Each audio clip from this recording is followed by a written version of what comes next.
selanjutnya adalah pengertian zakat, sedekah, dan puasa. Pengertian zakat.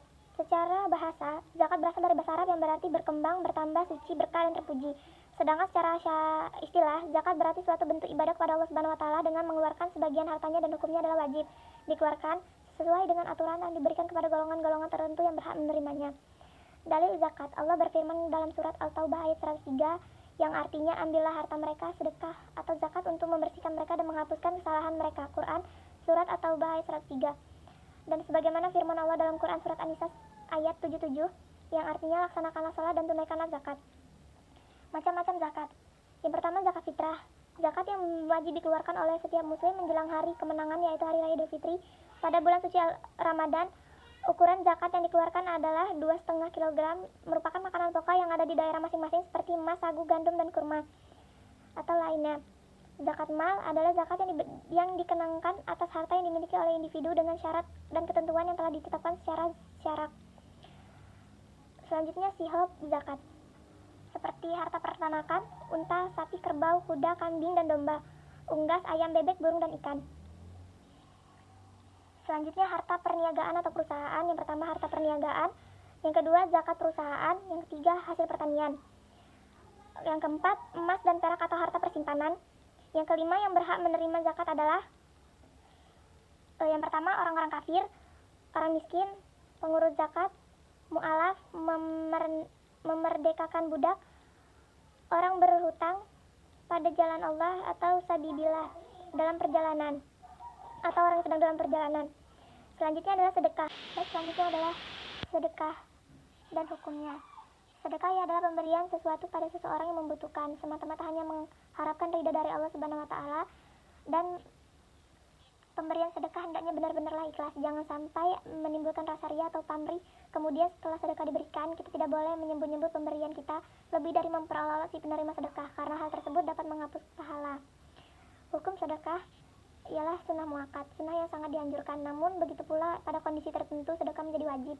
Jika misalnya ada seseorang yang sangat membutuhkan bantuan makanan datang kepada kita memohon sedekah, keadaan orang tersebut sangatlah kritis. Jika tidak diberi maka nyawanya akan terancam, sementara pada waktu itu kita memiliki makanan yang dibutuhkan orang tersebut, sehingga kalau tidak diberikan maka kita akan menjadi dosa. Selanjutnya adalah rukun sedekah. Rukun sedekah syaratnya masing-masing adalah sebagai berikut. Orang yang memberi, syaratnya adalah orang yang memiliki benda tersebut dan berhak untuk mentasyarufkan atau memperedarkannya. Dua, orang yang diberi, syaratnya berhak memiliki. Dengan demikian tidak syah diberikan kepada anak yang masih dalam kandungan ibunya atau memberi kepada binatang, karena keduanya tidak berhak memiliki sesuatu. Ijab dan kabul. Ijab ialah pertanyaan pemberian dari orang yang memberi, sedangkan kabul ialah pertanyaan penerima dari orang yang menerima pemberian. Barang yang diberikan, syaratnya adalah barang tersebut yang dapat dijual. Hilangnya pahala.